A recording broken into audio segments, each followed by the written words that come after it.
What's up, everybody? Welcome to Move the Stick. DJ and Buck with you. Buck, what's going on, man?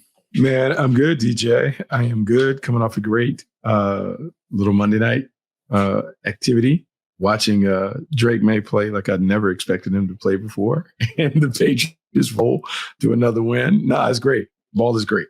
I knew Drake was talented, and I liked him. I gave him a really good grade, and I thought we might see this version of Drake May like year 4, maybe. Maybe even like glimpses of it in year 3. Man, he is so far ahead of schedule. I mean, the guy's he's got a legit shot to win the MVP in his second season in the NFL. That's just crazy, man. It is crazy, but DJ, I'm racking my brain because I'm trying to figure out what's the lesson to be learned in the evaluation of him because, like having been really close to that because he is a Tar Heel, like having known so many people there, having been around his dad for a long time. I felt like I was maybe too close to the kid, too close to the situation.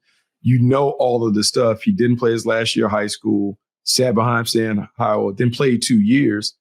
Doesn't have a lot of experience coming into the pros. And then, last year was last year, but now he looks like a 10-year vet the way the game appears to be so easy for him. I don't know how this changes the quarterback evaluation going forward, but there has to be some kind of deep dive that we do on him to kind of figure out what we can pull out of the quarterback eval. Yeah, so going back to that draft, I had him as my second quarterback. So I had him just above Jaden Daniels, one spot. And man, I got a lot of grief on that last year when Jaden Daniels did his thing and had that team humming. Now, unfortunately, he just hasn't been healthy this year.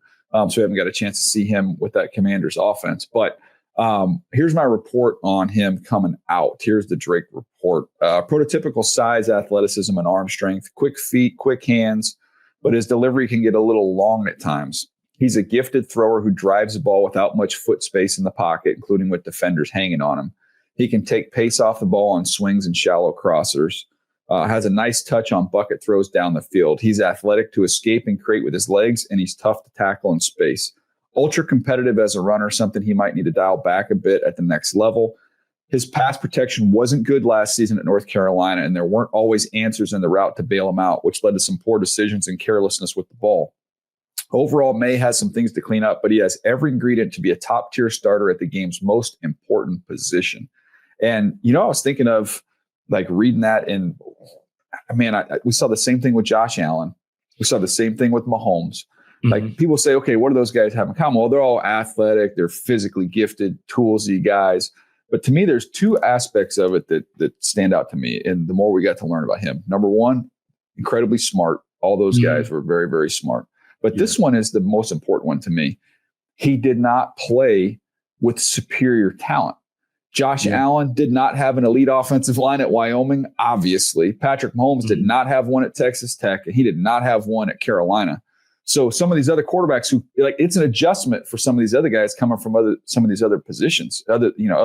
You're at Ohio State or you're at those Clemson teams. Like they were better when they lined up than everybody that they played against. Whereas these guys had to get used to playing in a crowd, and that's what NFL football is, man. Yeah, it is interesting. You talk about those guys, Pat Mahomes and Josh Allen. We use those as the main ones. Having to really be the lead dog of a crew of underdogs, meaning it wasn't every time they stepped in the stadium that they had the best team around them. Sometimes they were fighting uphill. They were having to do the most with the least. And that put them in a situation where they had to be the driving force of the offense. They had to be the guy before they had to be the guy in terms of not being the manager, but being the game changer. Or as we have always talked about, they had to be the truck. Where some guys had the luxury of being the trailer, they had to be the truck their entire collegiate experience. So they're very comfortable playing that role as pros. And with Drake, it was more the inexperience that you worried about. It wasn't the tools because like his first year at Carolina, like he set records. He did stuff that Deshaun Watson and stuff had done in the ACC. Like he's one of only a few to do, like it was like 3,000 yards and 700 yards rushing and a bunch of touchdowns and all that. So it wasn't the talent. It literally was the experience. Can you have so little experience and jump into the pros and have success right away? And he has proven to be, like those other guys have proven to be, outliers in that situation. Well, if you think about those conversations, remember with Mahomes, hey, these Texas Tech quarterbacks, man, they put up a bunch of numbers, but that doesn't translate to the NFL. Josh Allen, I mean, he's doing this at Wyoming. Like what is the game against Iowa? He didn't play well when they played against Iowa and Oregon. I think was the other team, and it's like, okay, well, they didn't really have a whole heck of a lot there. I mean, and then he got hit with the Trubisky thing coming out of Carolina. It was like, okay, well, we saw Mitch Trubisky come out here, and that didn't really necessarily work. And it's just another reminder to me, every evaluation is an individual evaluation. You can't grade the helmet. You can't grade history. You got to grade not only the player, but then the person. And I think, those guys aced the person test as well as what they were as a player. And Drake, you won't find one bad word about him for anybody that's, all those guys at Carolina. Everybody loved him. I mean, absolutely loved the kid. Yeah, loved him. And I think a few different things. Like we've always talked about betting on the character of the kid. I would tell you, having known his dad was a legendary player in high school in North Carolina, 3-sport athlete, comes to Carolina, plays quarterback. He is there a few years before I get there, but he was still a GA when I came in. So he would check classes and do all the other stuff. So the family. Brothers play at a high level in college, one playing overseas, basketball and baseball respectively. So he comes from an athletic family, always had to compete. You think about the high school teams that he played for, played with a bunch of guys that were sons of pros. So he understood how to blend and kind of, play with the different parts of the locker room and be very, very comfortable in his own skin, leading a bunch of different guys. Gets to Carolina, sits behind Sam Howell, doesn't bitch and moan, fusses, learns behind him, has tremendous amount of respect for him, plays his role as the backup while Sam is the starter, then takes over, maintains that relationship. So there's a lot of these positive characteristics and qualities when we talk about that position, because you played that position, that position is more than the talent. There's so many intangibles that come with that. Maybe it's betting on the intangible qualities with the tools that he had that would lead you to believe that, hey, he's going to be successful and be successful in a major way. I mean, no doubt. It's interesting to see these young quarterbacks having so much success, all these second-year guys, team success. I mean, right now, Caleb, I think they're the number one seed in the NFC with the Bears. Drake is number one seed in the AFC with Bo Nix nipping at his heels. I mean, all these second-year guys. Bo Nix is another one who, now he hasn't enjoyed quite the same success that Drake has had this year, but he's someone who's winning a lot of games, playing winning football. And I go back to his time at Auburn where he went through real adversity. That offensive line he played with there was not good, playing against elite defensive lines every week. And he struggled with it, but he also got used to having to survive in some of the chaos that you have to survive in, and didn't have just an easy path where if he'd have been at Oregon his whole career, he'd had all these numbers and we go, I don't know, is he ready for this? The adversity that's going to come his way. I think Auburn, that experience is what prepped him for it. Yeah, that experience. And, I'm going to say this because I feel like people always talk at the top of the board about the quarterback class, and he's rarely mentioned as being a standout. But, Caleb and Jaden Daniels and Drake May, they all got their flowers throughout the process. And Bo Nix was kind of the throw in at the end. But when you really look at the situation, one, going to Denver with Sean Payton, you could see what Sean Payton liked about him. Very mature, lots of experience, has some scuff marks that we talk about. The quarterbacks need to get scuffed up a little bit. The adversity prepares them for the league. And then doesn't flinch when Sean Payton coaches him hard. And then you look this year, because people are still trying to figure out how good are the Broncos. They have 8 one-score wins and those things. But I'm like, Bo Nix has 6 game-winning drives. When you need a drive, he's come through. And in those moments, it was funny. I was listening to radio last night while I was driving. They were talking about maybe they should go up tempo, whatever, because he appears to be at his best end of half, end of game. Yeah, because it's 2 minutes and the control is on him. They may not need to do that the entire game because it plays away from the strength on defense. But what that tells me is, he has the goods. Maybe they have a governor on him a little bit where he can't fully unleash it. But Bo Nix has the goods to do it. You can't win the amount of close games that he's won without being a really, really good quarterback. I just don't think people talk about him enough. When they talk about the top 3, he's always kind of like an afterthought. Yeah, well, you mentioned those 6. Caleb, I think, has 5, which is the most in Bears history with several games left to play. So these guys have been good in big moments. And Drake, I mean, his thing is they've been handling business, so he hadn't had to do that too much because of how efficient, how accurate, and how well he's played. So they were saying he doesn't have a 300-yard game? No. Doesn't have a 300-yard game, but the efficiency that he operates with, like, man, he's one of those guys that when you go to practice, the ball's not hitting the ground. Looks like a pro. I'd imagine that's what it's like in New England, the way Josh McDaniels and those guys have constructed this offense. It is out, and then they lean into his athleticism and his playmaking ability. Yeah, he's doing the stuff that Brady got to later in his career with Josh McDaniels. He's doing it year two. With him. Well, that's insane. Like, that is scary. It is scary how good they can be because they haven't even really upgraded the talent on the perimeter. Like when they start adding more pieces. Or just simply play together even longer. You want the guys that he's got. Oh, just scary. That's the positive side, talking about some young players. Let's get to the other side. Now, I'll say this. Abdul Carter, once he got into the game, was impactful. He got his first sack, and he was pressuring. And I know the sack numbers aren't there, but when you watch him, when he's on the field, he is impactful. He's explosive. He's dynamic. I mean, I think as a player, I feel comfortable with that evaluation. But Buck, man, the guy can't show up on time. He gets suspended. This is the second time in, I believe, 3 games where there's been a punishment for him being late or missing things. Just a lack of professionalism. And I'll give Mike Kafka credit. I mean, it'd been easy for him to say, shoot, I got to all hands on deck. I'm trying to win this job. I need to have all my most talented players. But he took a bigger picture view of it and said that there's got to be some accountability and some standards here. And I'm going to bench this dude for a quarter. Look, DJ, I understand it. And there, 2 times in 3 weeks where we've had to have this situation with Abdul Carter, it leads me to believe there was probably a bigger problem before Kafka stepped in and started doing some of these things. The next time, man, it has to be a game. Like, because if you're hitting him in his pocket and it's not changing, if you're sitting him down for a series and in a quarter, it's not changing, you have to have something that's more significant to get to him. And we can do all the character and background checks and do all this other stuff as we're beginning to think about guys, but, there's a want to that you have to have in terms of wanting to be a high-end professional, wanting to be a great player, wanting to live up to the expectations that come with you being 3rd overall pick or wherever he was picked at. Like, that has to be in you. And I'm concerned, rookie season, that we're having these troubles and you've already been kind of slapped on the wrist a few times. Who's going to reach him? Who's going to get him to be what they need him to be? He's going to need some tough love, man. And I don't mind, them having, everybody's talking about, you got to get an offensive coach for Jackson Dart. I don't mind them getting a defensive head coach and then putting a good offensive mind there, whether or not that's, you want to leave Kafka in there for some continuity on the offensive side as a coordinator, whether you want to get somebody else in there. But I don't mind having a defensive head coach bring in a standard. I think of DeMeco Ryans and what he's done, just how much credibility he walks into a building with.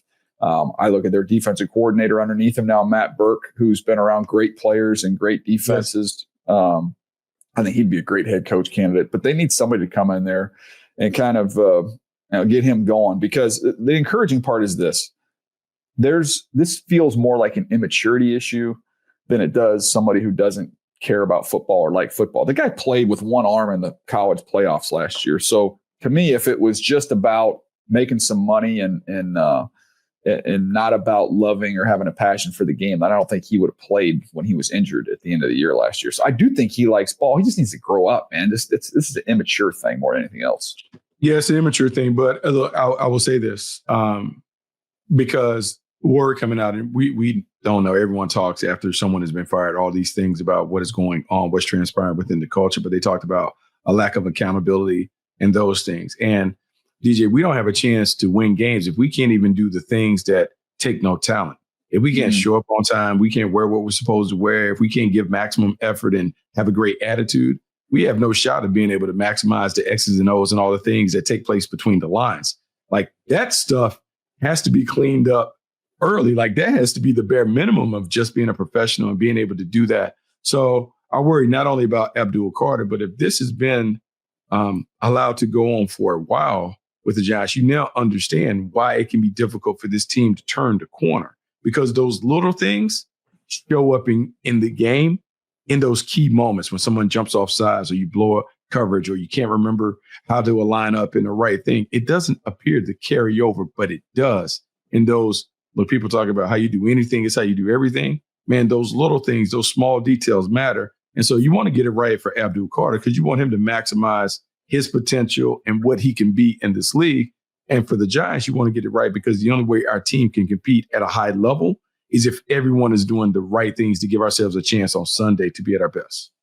Yeah, I think it goes back into the conversation we were having about kind of the Steelers and their struggles is that everybody's not on a string, everybody's not connected, everybody's not doing their job. And the first part of the job is you got to show up and clock in.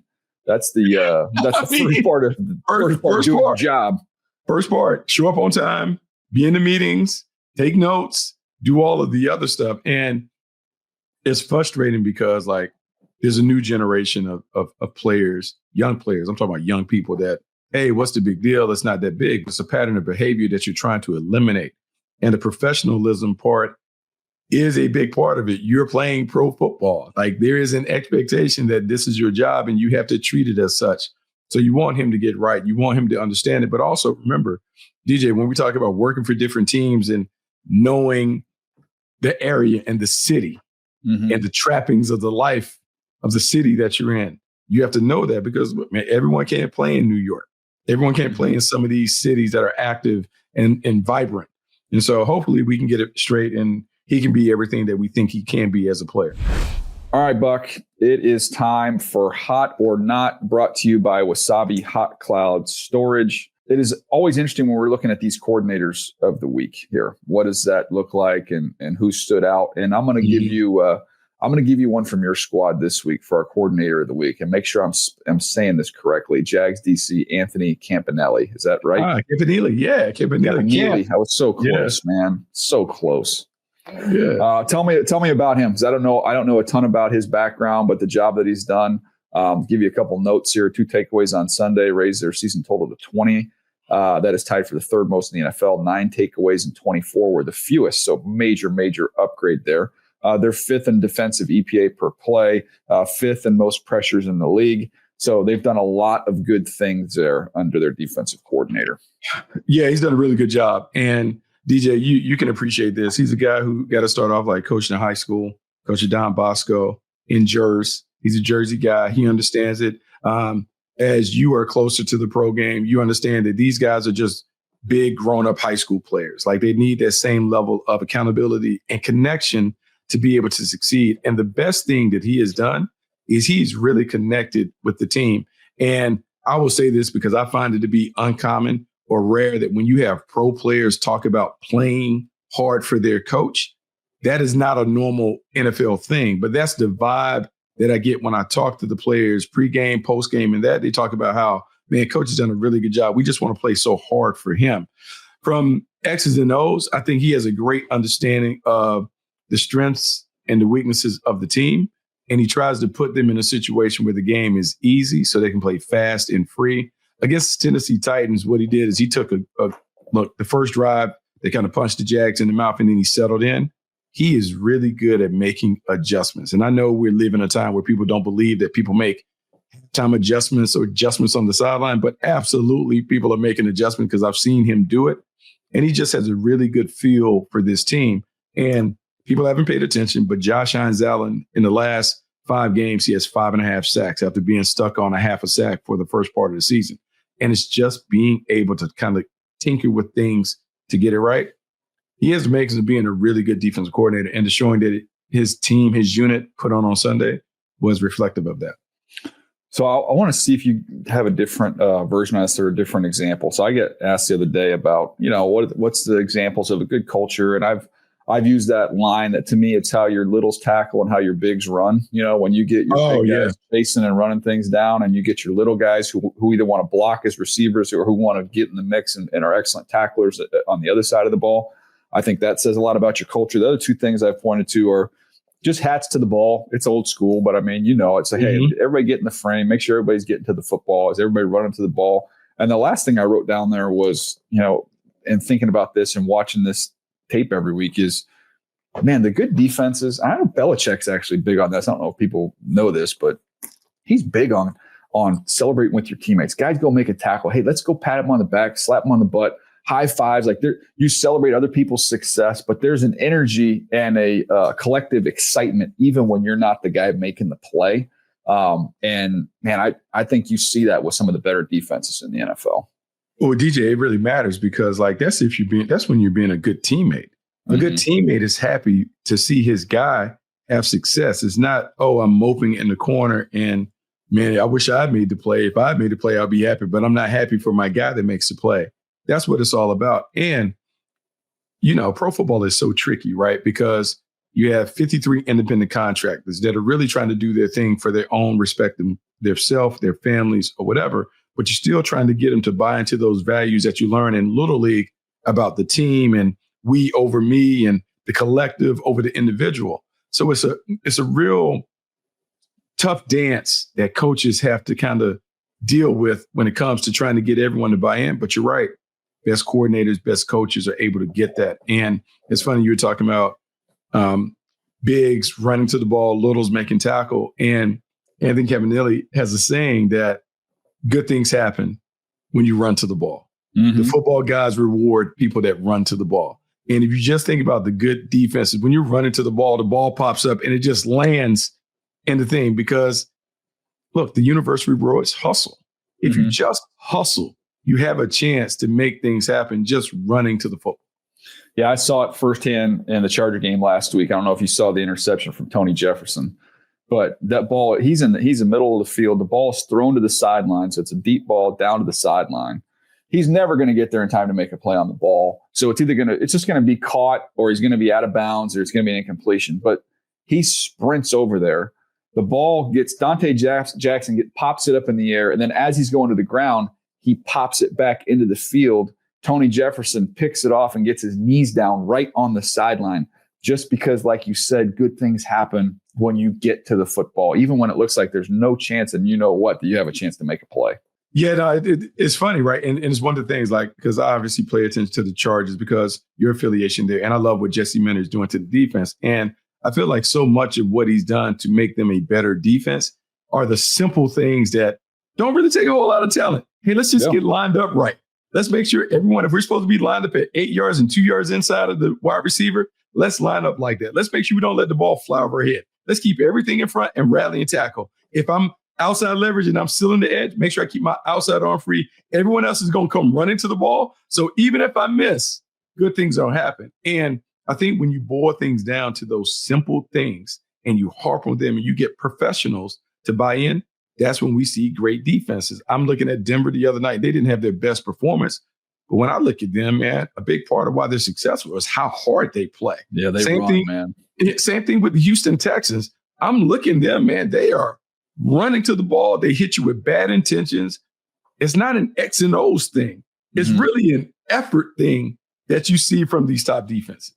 Yeah, I mean, the Houston thing is swarm, right? That's their motto. They're going to swarm. And there's something to it, man. I know I was talking to one of their coaches, and the Chargers use the term, and you'll hear Jesse Minter use the term about block destruction. Like and be just block destruction. It's a great visual word there. Mm-hmm. And then the one that I heard out of Houston from a coach on their staff was like, "Oh, we electrocute blocks." Like, it looks almost like a bomb went off when they hit blocks, man. Like it is, they jolt people. But that speaks to the overall culture that a lot of these teams and these defenses have created. And it sounds like the Jags have a good one there. That's a massive turnaround from one year to the next.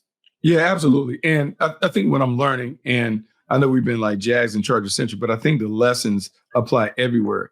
DJ, I used to think that like, hey, man, look, I've always believed that coaching matters, but I always felt like guys kind of have it. You put together a group of people or whatever. But what I'm seeing, particularly in the last few years, coaching does matter in terms of the demands.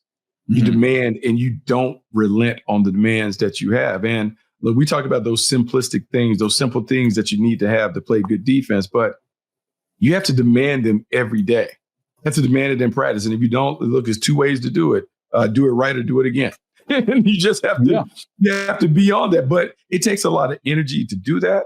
But you have to be on the details. And I think when we've seen these great teams, just like we talked about offensively the Bears and Ben Johnson, and how all of a sudden the Bears are so physical and finishing blocks and finishing runs and those things. Man, you get what you demand. And I think it's more prevalent in this league as the league is getting younger. Once the coaches figured it out, they get what they want from their teams. No doubt. That was this week's Hot or Not segment, brought to you by Wasabi Hot Cloud Storage. Store more and do more with your data. Try them for free at wasabi.com. I'm watching these edge rushers for the draft. I'm knocking them out one by one, and I want to get your perspective on it, because I always feel like I'm kind of going back and forth on this thing. When you're looking at the different styles, which we'll see pure speed, explosive, but maybe a little more finesse guys. Mm-hmm. And then you see guys who maybe don't have that same get off, but they're powerful, they're rugged, they can crush the pocket. It's kind of just, how do you sequence these guys? And it's hard for us on the media side of things, because if I'm scouting for the team that I call games for, the Chargers, it's easy. They want physical pocket crushers, edge setting guys. I mean, Khalil Mack, Tuli Pelotu, that is their style. You go back to the Ravens for all those years with Terrell Suggs, all those guys. They're heavy-handed, strong, powerful guys. Pernell McPhee, Matt Judon, like on and on and on and on, like rugged.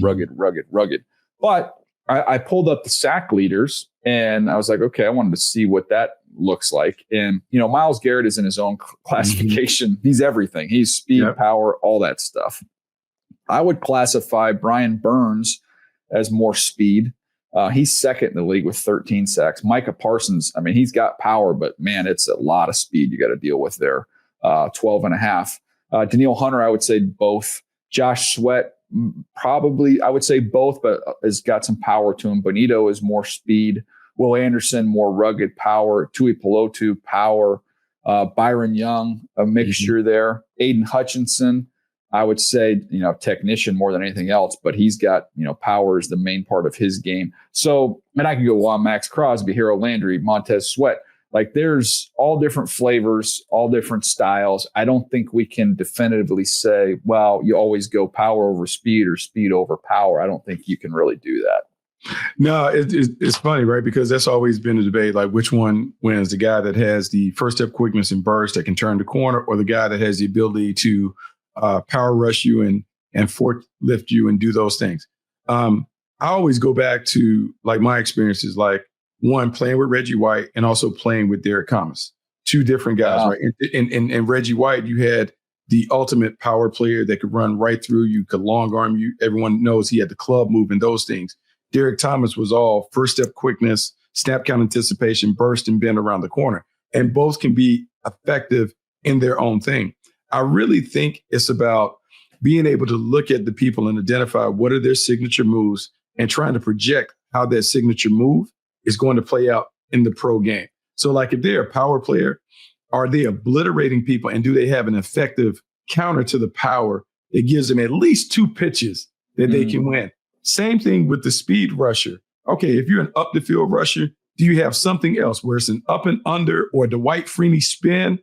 But you have two. If you have two dominant moves, I don't know if it necessarily matters stylistically how you get to it, but I think you have to have two in the bag that you can rely on. Yeah, and there's also teams that are, like you're a blitz heavy team, or you're a multiple looks where you're going to be able to run a lot of games. And then some of those athletic guys, you're going to be looping him. He's going to get freed up. And now all this speed plays really, really well. It's no different than like a receiver. We talk about some schemes, they really need and rely on the speed portion of it. And other teams that prefer a little more physical style. So I think it's knowing what fits who you are.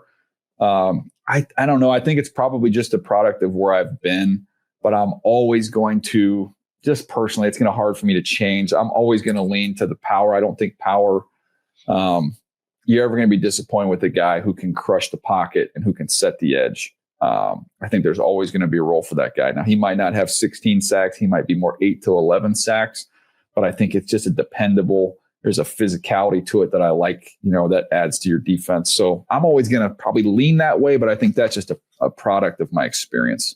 It kind of depends on what he is and who he is. And we can talk about pass rushers, but then we're talking about a complete player. I think if I'm leaning for the complete player, I want the guy that has power, because the guy who has power is also going to be able to theoretically set the edge and the run game. The speed guy can run around on pass rush downs, but he also can create huge lanes on those downs when he's full. So I kind of want someone that is stout enough to be able to do both.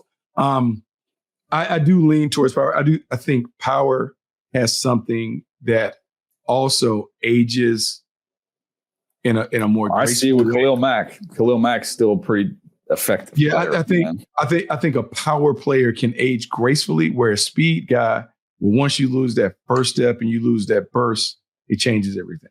Yeah, no doubt. That was I didn't want to have that conversation, but I think that's fascinating. We'll do a lot more of those types of discussions as we get through the regular season and start talking more draft. I want to remind you, we have an episode coming up on Thursday. That'll be Greg McElroy joining the show.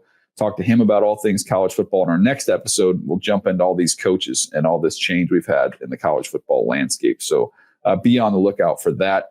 Again, we'll have the rookie draft coming up on the next one as well. So appreciate you guys. We'll see you next time right here on Move the Sticks.